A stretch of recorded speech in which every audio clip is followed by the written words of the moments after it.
Assalamualaikum warahmatullahi wabarakatuh. Bismillah, alhamdulillah, la haula wa la quwata illa billah.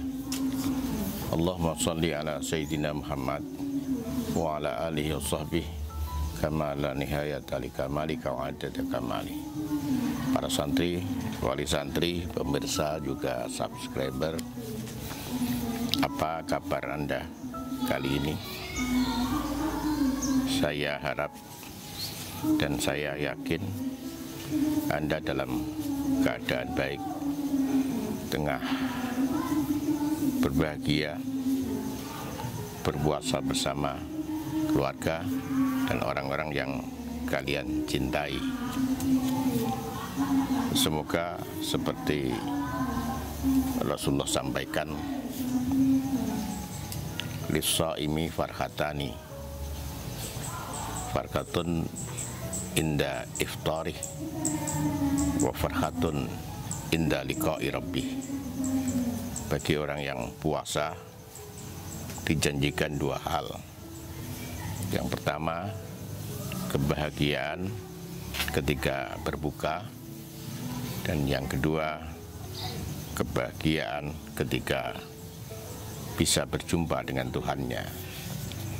Semoga puasa kita menuntun kepada kebahagiaan yang tiada terkira saat kita beraudiensi dengan Allah Subhanahu wa Ta'ala. Amin, Allahumma amin. Pada diri kita, diri manusia, terkumpul sejumlah karakter, berkumpul sejumlah sifat. Yang pertama, karakter atau sifat bahimiyah, yaitu karakter binatang ternak. Kita tahu karakter dan sifat binatang ternak ini: makan, tidur, berkumpul laki-laki perempuan, dan seterusnya. Hari-harinya monoton, hanya itu: makan, minum, bertelur kalau ayam. Kalau kambing, makan, tidur, mengembek, kawin. Di dalam diri kita ada karakter seperti itu. Yang kedua, di dalam diri kita dan juga diri manusia yang lain ada karakter binatang buas, kekejaman. Kadang dalam keadaan normal orang ini santun, lemah lembut, penuh kasih sayang. Tapi ketika keadaan memaksa, ternyata dia seorang pembunuh, pelaku mutilasi. Ringan saja menimbulkan kesakitan pada orang lain. Ini adalah karakter binatang buas. Kemudian yang ketiga adalah karakter syaitoniyah. Dalam diri manusia ada sifat, ada unsur syaitoniyah, kelicikan. Dalam keadaan biasa, ia teman kita, ia sahabat kita, ia bisa berbincang-bincang dengan indah di hadapan kita. Tapi kita terkejut, ternyata itu semua dilakukan tidak sungguh-sungguh dengan hatinya. Ada motivasi ada niat yang sangat licik untuk menimbulkan kerugian bagi kita dan orang-orang terdekatnya. Ini adalah unsur syaitoniyah. Yang keempat, ada unsur di dalam diri manusia, di dalam diri kita, adalah unsur robbaniyah. Orang yang kita kenal santun, penuh kebijakan, kasih sayang, suka berkorban untuk orang lain, bahkan mengorbankan kepentingan dirinya. Orang ini di dalam dirinya terdapat unsur robbaniyah yang sangat kuat. Keempat unsur, keempat karakter dan sifat ini selalu bertempur, selalu berjuang untuk saling bisa mengalahkan dan menundukkan. Ketika manusia dikuasai unsur bahimiyah, maka tidak lebih dari binatang, tidak jauh perilakunya dari hewan ternak.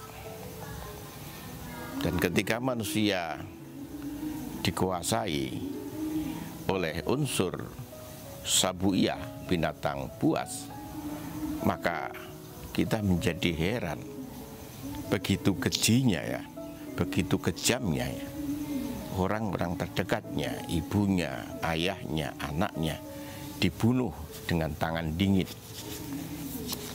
Para santri, wali santri, pemirsa, juga subscriber, itulah sebabnya manusia punya dua kemungkinan. Ketika ia buruk, nafsu bahimiyah, nafsu sabuiyah, nafsu syaitoniyah berkuasa dan berkelindan di dalam dirinya, maka manusia ini bisa seperti binatang, bahkan lebih rendah dan lebih hina lagi. Tapi ketika unsur robbaniyah berkuasa pada diri manusia, maka kita akan mengenal sosok saudara, sosok sahabat, sosok teman yang perilakunya, yang amaliyahnya, yang kualitas hidupnya melebihi malaikat. Puasa yang Allah karuniakan kepada kita dan juga diwajibkan kepada umat-umat sebelum kita di bulan Ramadan ini, kata Ibnu Qudamah, paling tidak memiliki dua makna. Yang pertama terletak kepada kerahasiaannya. Memang benar ibadah yang lain memiliki kemungkinan untuk diketahui orang, dan ketika ibadah kita diketahui orang, sedikit atau banyak akan menimbulkan kegembiraan, akan menimbulkan kesenangan, dan akan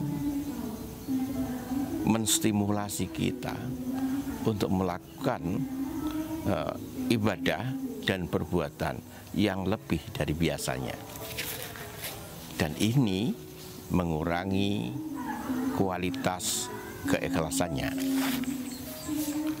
Puasa adalah ibadah yang sangat tulus, karena kita menahan makan dan minum, juga menahan untuk tidak melakukan sesuatu yang membatalkan ini tidak diketahui oleh orang lain. Di rumah kita ada istri kita, ada makanan dan minuman, tapi kita tidak melakukannya. Kita baru melakukannya setelah ada izin secara syar'i, yaitu terbenamnya matahari. Lapar perut kita, haus kita, apalagi dalam cuaca sangat panas, tapi kita tetap bertahan sampai ada izin syar'i, terbenamnya matahari, terdengarnya suara adzan. Dan yang kedua, kata Ibnu Qudamah, nilai puasa terletak kepada perjuangannya. Nabi Shallallahu Alaihi Wasallam pernah bertempur, bahkan beliau memimpin sendiri pasukannya dalam banyak pertempuran. Pertempuran yang sangat dahsyat karena masih permulaan, yaitu pertempuran Badar. Dan yang kedua, pertempuran Uhud. Di dalam perang Badar, umat Islam mendapatkan kegemilangan prestasi, mendapatkan kemenangan, kebahagiaan karena berhasil mengalahkan musuh. Di dalam perang Uhud, sebaliknya, karena pasukan Islam pada saat itu mengabaikan perintah Nabi untuk tidak meninggalkan satu posisi yang sangat strategis. Akibatnya umat Islam kalah dan Nabi sampai terluka. Nabi bersabda, perang yang demikian dahsyat disebut perang kecil. Ada perang besar, ada jihad akbar. Para sahabat bertanya dengan penuh kegelisahan, apa perang besar itu? Nabi Sallallahu Alaihi Wasallam menjawab, yaitu jihadun nafsi, perang melawan nafsu.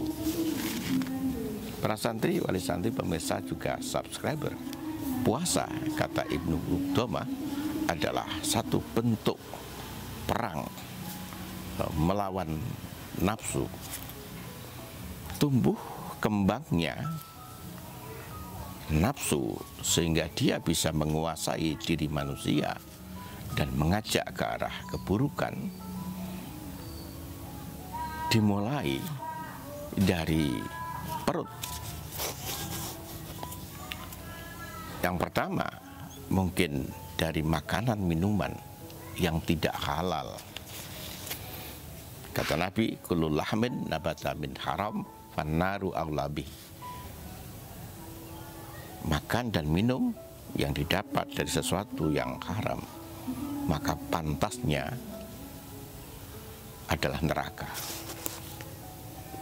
Yang kedua, mungkin makan berlebihan. Makan yang lebih dari sepertiga isi perutnya. Mungkin kalau sepertiga dan itu makanannya sendiri, itu masih dibolehkan. Tapi sepertiga kemudian makan dari makanan yang milik orang lain, itu dimakruhkan. Hukum makruh itu hilang kalau diizinkan pemilik makanan. Tapi makanan yang lebih dari sepertiga itu membahayakan kesehatan dan juga hukumnya haram. Makanan yang berlebihan, makanan dan minuman yang terdiri dari sesuatu yang haram, itu akan menjadi penyebab suburnya, besarnya kuatnya Nabi. Maka Allah memberikan syariat manusia agar berpuasa. Dengan puasa itu seseorang berusaha menundukkan dan mengalahkan nafsu. Maka puasalah dengan benar, sungguh-sungguh, kita dasari dengan keimanan, kita dasari dengan ilmu, kita dasari dengan harapan semoga Allah memberikan ridho terhadap puasa kita. Maka puasa akan menuntun manusia menjadi manusia terbaik, bahkan punya kemungkinan lebih baik daripada malaikat. Demikian, semoga menjadi renungan. Selamat berbuka puasa. Semoga menjadi puasa yang paling indah. Makanan dan minuman yang masuk di dalam perut kita menjadi makanan dan minuman yang membawa keberkahan dan limpahan rahmat akhiran. Wallahu muwaffiq ila aqwamit thoriq. Assalamualaikum warahmatullahi wabarakatuh.